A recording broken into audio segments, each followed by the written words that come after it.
cheating on my husband, and remains the single worst decision of my life. I destroyed everything: my marriage, my friendships, and even my sense of self. If you think you know how these stories go, trust me, you don't know mine.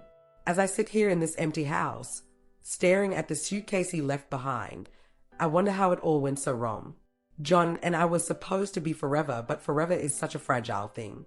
When we got married, I believed we were untouchable, like nothing in the world could come between us. John was my best friend, my rock, and the one person who could always make me laugh until my cheeks hurt. In those early days, we were inseparable. We talked about everything: our dreams, our fears, the silly little details of our day. We'd stay up late, curled up on the couch, watching movies we'd seen 100 times, just happy to be in each other's arms. But 10 years and 2 kids later, it feels like we are strangers living under the same roof. Life crept in and quietly stole the magic we once had. The passion that used to set my heart on fire has dimmed into something that feels routine. Our mornings are spent rushing to get the kids ready for school. Our evenings are filled with homework, dinner, and chores. By the time we finally collapse into bed, we are too tired to talk, let alone connect the way we used to. The laughter we used to share, those moments of pure joy that felt like ours alone, has been replaced by the hum of his laptop and the rhythmic tap of his fingers against the keyboard. It's like he's always working, always in another world where I can't reach him.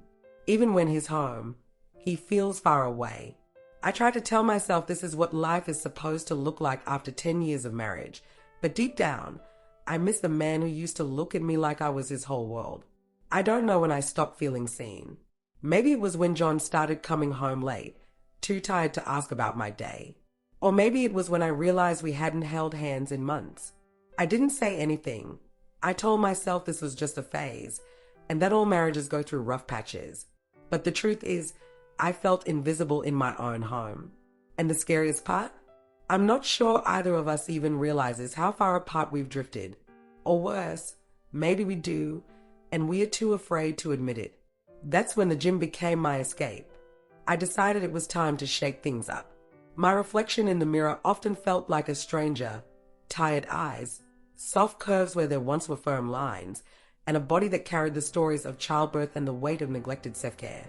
I wanted to lose some of the fat that clung stubbornly to my frame, but more than that, I wanted to rediscover the confident woman I used to be.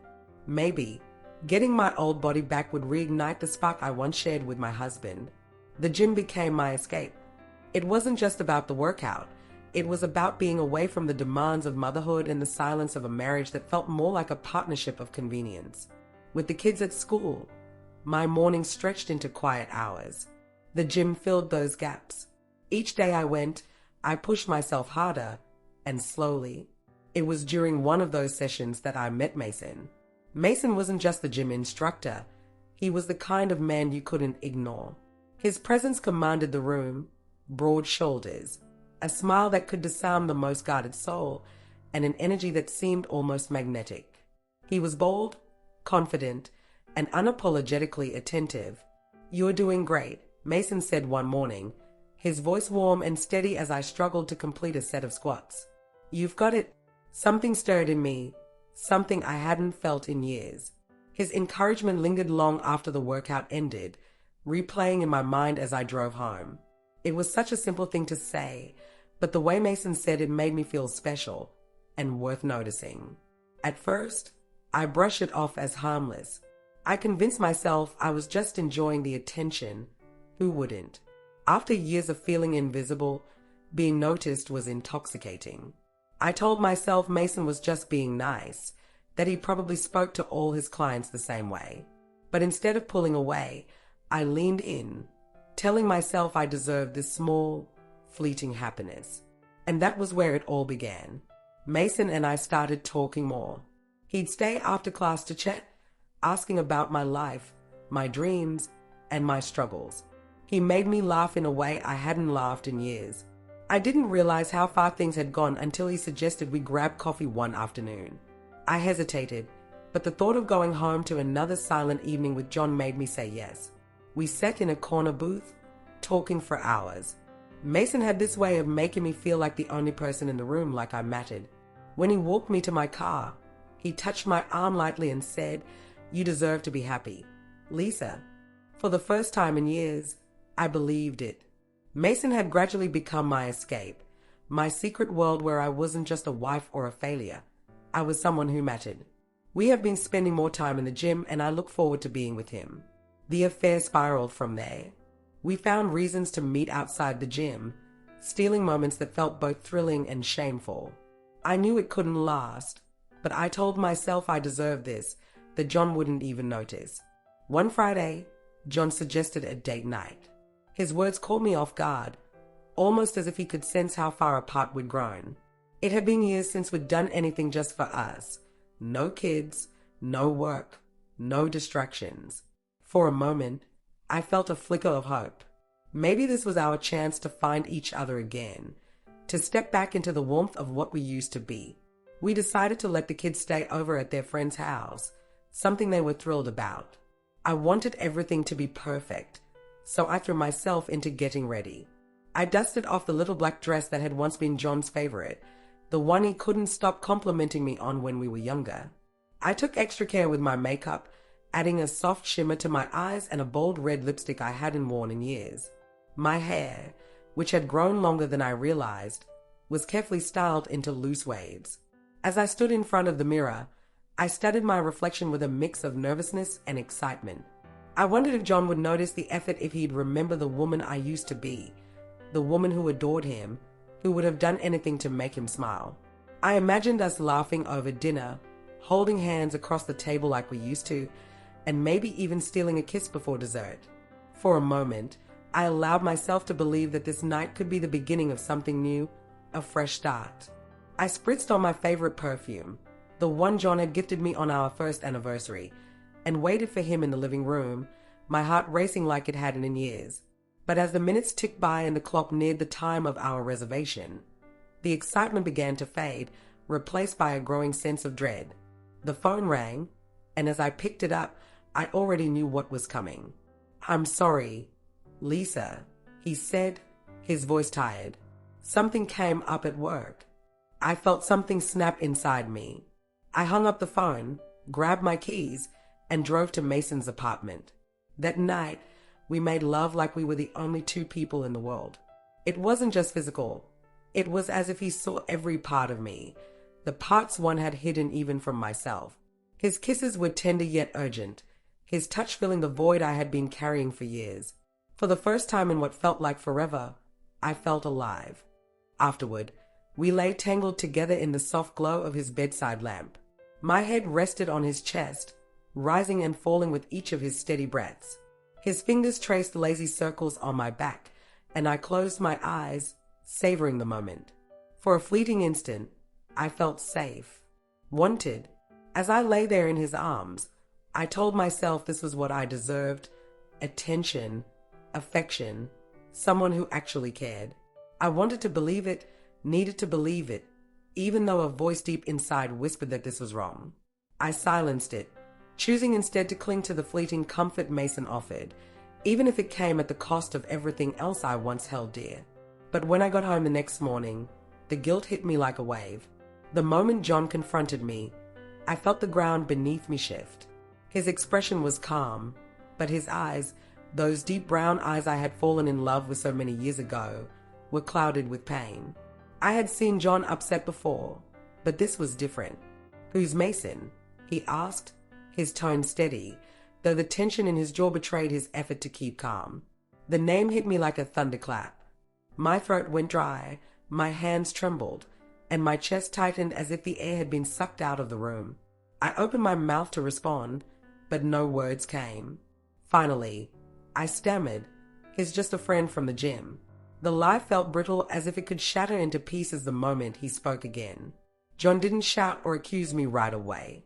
Instead, he reached into his pocket and pulled out my phone, the screen already lit with messages I thought I had buried deep in the vault of secrecy. He scrolled with a slow, deliberate motion, not looking at the screen but at me, as if searching for any sign of truth. His hands were steady, but his face was a storm of disbelief and betrayal. "I don't want your excuses," he said finally, his voice cracking under the weight of his words. Just tell me, how long? I couldn't breathe. The shame was suffocating. My mind raced with excuses, with desperate ways to soften the blow, but I knew nothing would matter now. A few months, I whispered, barely audible. His shoulders sagged as if the weight of my confession had physically struck him. He ran a hand through his hair, the silence stretching between us until it felt unbearable. Then, without another word, he turned and walked to our bedroom. Panic gripped me. I followed him, my heart pounding in my chest. When I saw him pulling out the suitcase from the closet, my knees nearly buckled. "John, please," I cried, my voice cracking as tears spilled down my cheeks. I grabbed his arm, desperate to stop him. I made a mistake. I was lonely. I didn't know how to. "Don't," he said sharply, pulling his arm away. His tone was no longer calm. It was icy. He turned to face me, his eyes hard, glistening with unshed tears. "You don't get to blame this on loneliness, Lisa. You don't get to turn this around as if I wasn't here. I've been here every single day. And you."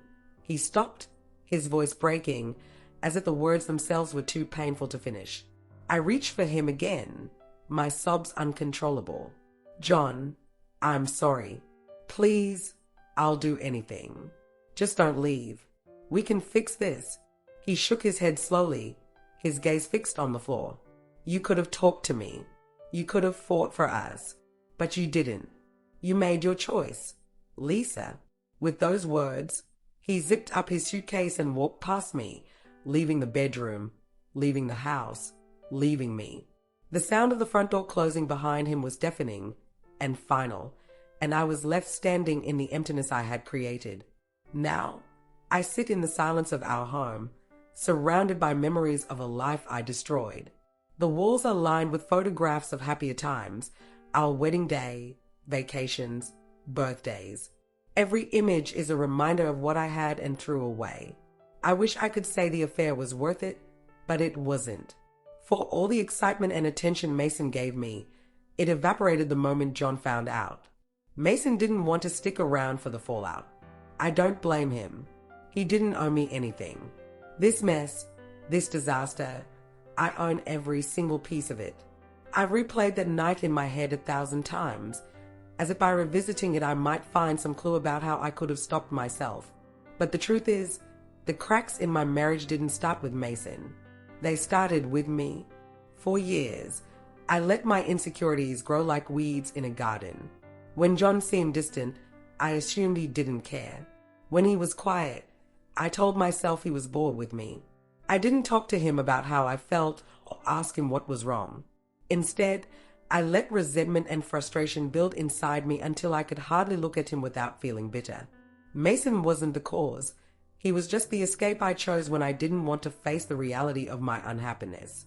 Now, I don't know if John will ever forgive me.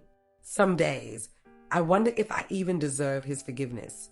How do you forgive someone who has betrayed your trust so completely? I imagine what I would feel if the roles were reversed, and the thought alone is unbearable. Still, I find myself wishing he would call or walk through the door, telling me we could try again. For now, all I can do is try to pick up the pieces of my shattered life. Like how I pinned all my happiness on John, expecting him to fill the emptiness inside me. Or how I kept looking outward for validation instead of dealing with the deeper issues I carried. The hardest part is realizing that none of this, not the affair, not John leaving, was ever really about him. It was always about me, my flaws, my choices, and my inability to love myself enough to make better ones. Every day, I wake up to an empty bed and a heavier heart. The house feels so quiet without John's presence. It's funny how you don't realize how much you've taken for granted until it's gone. But maybe this is the lesson I needed. Maybe I had to lose everything to understand that happiness isn't something someone else can give you. It's not found in a marriage or an affair or anyone else's attention. It's something you have to find within yourself, and that's a journey I've barely begun. And maybe, just maybe, one day I'll learn to forgive myself, too. But for now, I'll take it one day at a time, one painful, lonely, hopeful day at a time.